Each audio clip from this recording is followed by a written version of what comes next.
You need to get rich now. I don't know how else to put it in simple language.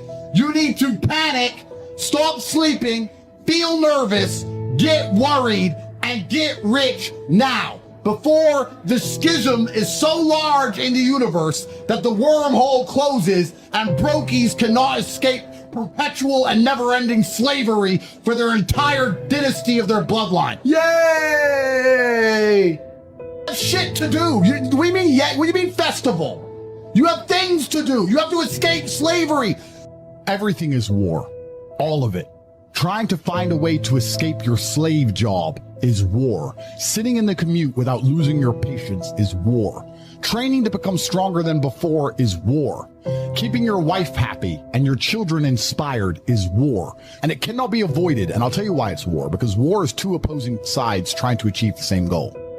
The car you want, the reason it's so expensive is because others people want it. The beautiful woman, everyone wants her. Everything about life as a man is war. It is conflict because you are competing against the other men who want it the same. Life is war. This idea that you can go through life as a man and avoid war is probably the biggest mistake that most men make. Running a business is war. Running an online company, it's war. Life as a man is war. You need to wake up and view it exactly as what it is. Everything I desire, other men are trying to get. This is a war and I must outcompete them. Even in jail, it was a war for who could stay most calm. A war for who could suffer the least. I was surrounded by people who lost their minds and I refused. It was a battle. While others complain that they do not feel happy enough, I'm happy I'm struggling. Do you understand? I don't care. I'm happy to be struggling. That is the beauty of life as a man, to be great.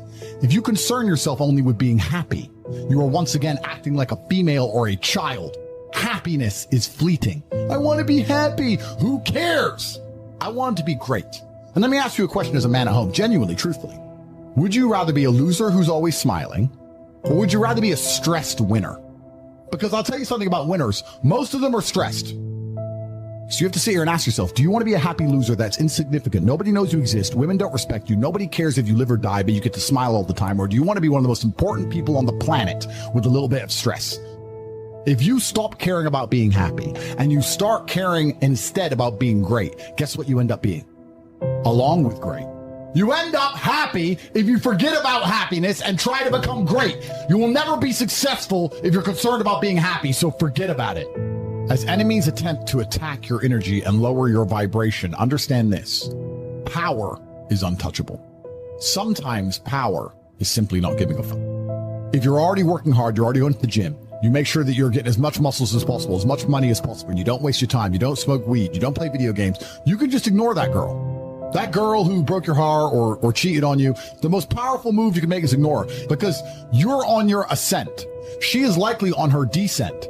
You're going to continue your ascent and she's going to have to watch you for the rest of her life be the man that she could have been with that she's no longer good enough for.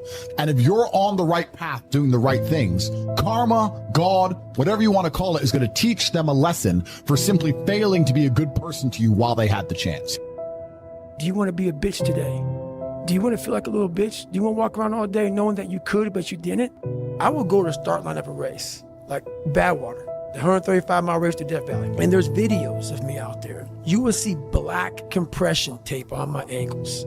I had broken feet at the start line of a 135-mile race. If you go back, you will see as I'm finishing the race, you will see this black compression tape floating behind me. I went to the start line of that race. I trained for that race with broken fucking feet. If you want to be exceptional, you're going to be different from everyone else. That's what makes you exceptional. You can't fit in and also be exceptional. Both have discomfort. When you fit in, you have internal conflict because you're not being 100% you. When you're exceptional, you have external conflict because everyone sees you as different. Pick one. Champions aren't found on the podium with their hand up. No, champions are found in lab studies. The thousands of hours of hard work when no one's watching. That's what makes the will unstoppable. When you're in here and no one else is, and you're pushing yourself harder than anybody with no one around. Let me teach you the real life, how it really is. The reason why you're a loser, the reason why you're not fucking making it, you're lazy, you know exactly what to do. It just sucks doing it. It sucks to do it. I think most people have the potential to be exceptional because most people are peculiar in their own way. They just stifle that because they want to be accepted by most people, but in so doing, never accomplish what they want to do because they conform. Winners, the difference between them and the spectators is the winners have a belief that overrides the crowd's disbelief every single time. If you want revenge for the bad things that have happened in your life, start with the version of you that hasn't lived up to your potential. When your friends start to say, you've changed, remember it's because they don't know how to say, you've grown. And every day you wake up, it sucks. And when it's over, you feel better. It sucks, you feel better. Every step you take in that journey, for me, I run every day. Fucking hate it. But every step I take, I'm like, all right, motherfucker, you're beating the demon again. The spectators has tried it and failed it and remain sitting down. They don't get up anymore because they don't believe it enough. Reminder for anyone internally debating weekend plans. If you don't want to go, don't go. If they care whether you go or not, they don't care about you. And if they care about you, they don't care if you go or not. Just because you have free time doesn't mean anyone who asks for it is entitled to it. There's moments where you don't want to fucking do this, which is why it's so interesting, because you do it. You do it without any reservation. You just go through it. But you always talk about, I don't want to fucking do this shit, but you always do it. That's it. It sucks. Everything I do in life, it sucks. I feel sorry for no one.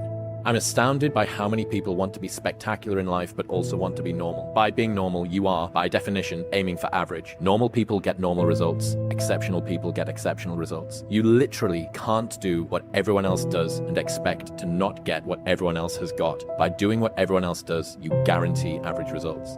Winners fail 1,000,000 times. What makes them a winner is that they believe in it, they're headstrong. Nothing's gonna stop that. Your life fucking sucks. You're in the fucking dungeon. But guess what, motherfucker? I'm still going to get it. Because when that time comes, because the time is going to come, when that purpose is there, you'll be ready. But most of us fucking aren't ready because we don't know how to do without having the golden carrot in front of us. And so you're all fucked. I don't need fucking purpose. And people miss out on this, man. We're all looking for this golden purpose. Is it this? Is it that? Is it making money? Is it my family? Motherfucker, the purpose is you. It sucks, but you have a choice to make. Do you want to sit down and go back to that guy you once were? No. So this is what it takes.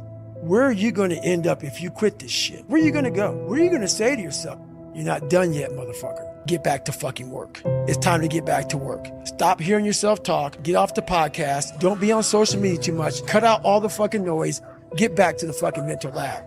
When no one's watching, I work harder than when they're watching. No one's watching, which means now you have to work because otherwise you're full of shit. This is important, especially if you are at home and you're not yet as successful as you want to be. If you don't have your life in exactly the place you want it, if you still feel trapped, whether it's financially or some other way, you wake up and you must be dreaming of freedom. But when your eyes open after the disappointment, swallow the disappointment, take a minute and look around you and say, I deserve more than this. But then what's the important point? You must begin to work instantly. I did not miss a single day of training in that jail cell. I didn't sit and say, I'm too depressed, I'm too sad, it's too cold in this freezing cell, I didn't eat enough because it's Ramadan. No excuses. Every single day we trained, we woke up disappointed, we swallowed the disappointment, and we got to training every single day. If we could train in a freezing cold jail cell in Romania, the cockroaches all around us, with no idea when we're going to be allowed freedom once again, you can train in a nice gym, air-conditioned gym in California. What is your excuse? If you imagine something truly and fully, if you truly, completely imagine it, to a degree, your body will react to it. Let me give you an example. If you truly imagined yourself at war, day after day, you imagined yourself under attack, defeating the Matrix agents, you're top G, you're walking through life, the agents are coming, you're doing Aikido, and you're destroying them, and you're the most powerful man in the world. If you truly imagined that and felt it in your mind to the point where you thought you were there and you felt it in your body, I would guarantee you, after X amount of time, you would have a higher testosterone level and your muscles would be stronger than if you didn't. I will guarantee you that. There are people like me who wake up and think, I want more. I already have everything I could ever think of. I already have enough money to buy everything I could ever dream of. I can't even think of anything on the planet I want. Don't care. There are people like me that exist. And you have to compete against people like me. It's player versus player. My entire life is work. And when I say that, people think that's depressing. No, it's not. It's not depressing. I love it. Guess how many people can retire from the income of their own personal resources when it comes time to retire? Answer, 5%. In the most independent country in the world, 95% are dependent, 5% are independent. Take charge of your own life, take charge of your own day, take charge of your own conversation, take charge of your own family, take charge of your own possibilities. Join the 5%. Walk away from the 95%. I'm telling you, don't talk like they talk. Lend a helping hand, but don't fall into their poor philosophical scenario. Don't use the excuses they use. It's called the language of the poor. Switch ideas, switch strategy. Start with the simplest of disciplines. And if you'll invest in this thing called discipline, you can have whatever you wish. It's called the beginning miracle. You know, I'm a multimillionaire. People say, what do you do? You're a multimillionaire. And I say, I like to work.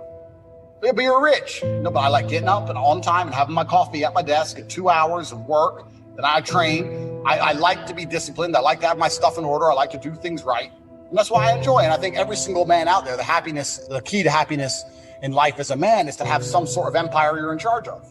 And you have an empire, to some degree, you're happy, right? You need to have a few people who listen to you and a woman who listens to you and some money coming in and some things you're in charge of, and you're going to be a happy person.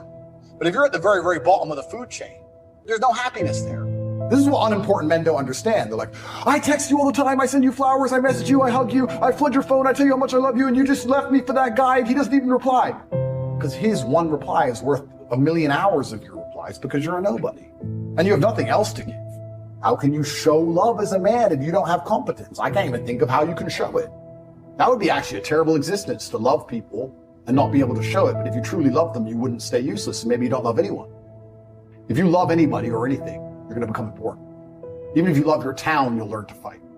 Whatever. Love is the driver for all masculine achievement and competence. I do not believe happiness is the purpose of life for a man. I believe happiness is what children should strive for, and I believe women should aim to be happy. I believe men should have a sense of purpose. I believe we should live for something. Living for happiness as a man makes you an idiot. I think you need a sense of purpose as a man. I think you need to have something to live and to die for. If you feel purposeful, you'll never feel sad.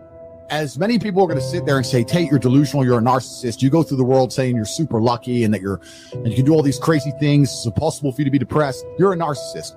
Perhaps. Look at my life and look at yours. Nearly every word that comes out of my mouth is self-hypnosis. And it's the same for everybody watching this. Every single word you speak is self-hypnosis. You can't be sitting there saying, I'm depressed. I got a generational curse. I'm unlucky, bro. You can't be saying these things because you're reaffirming them within your mind. Our obsessions become our possessions. If you really began to think about what you think about on a regular basis, most of you are thinking about what you're worried about and what you're concerned or anxious about. And you don't take control of your thoughts. If you live your life in despair, that's what happens to you. I'll never be rich, you won't. As you think, so you become. As Michael Todd would say, you are the star of your show. You are the director. You're writing the script. And you will determine whether your life is a hit or flop. Overcoming the negative conversation, that inner dialogue that's going on all the time. You got to stand up inside yourself sometimes and say, shut up! The moment you change the frequency, different things come back to you. I'm telling you this how it works. All of you this year wrote down a bunch of things you want to achieve. You and I have gotten pretty good at achieving things we put our mind to, haven't we?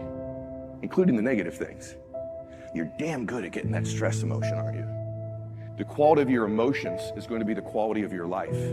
That's why you've got to learn to make a conscious, deliberate, determined effort to stand up inside yourself. Working on yourself, watching that inner dialogue, it will determine the quality of your life.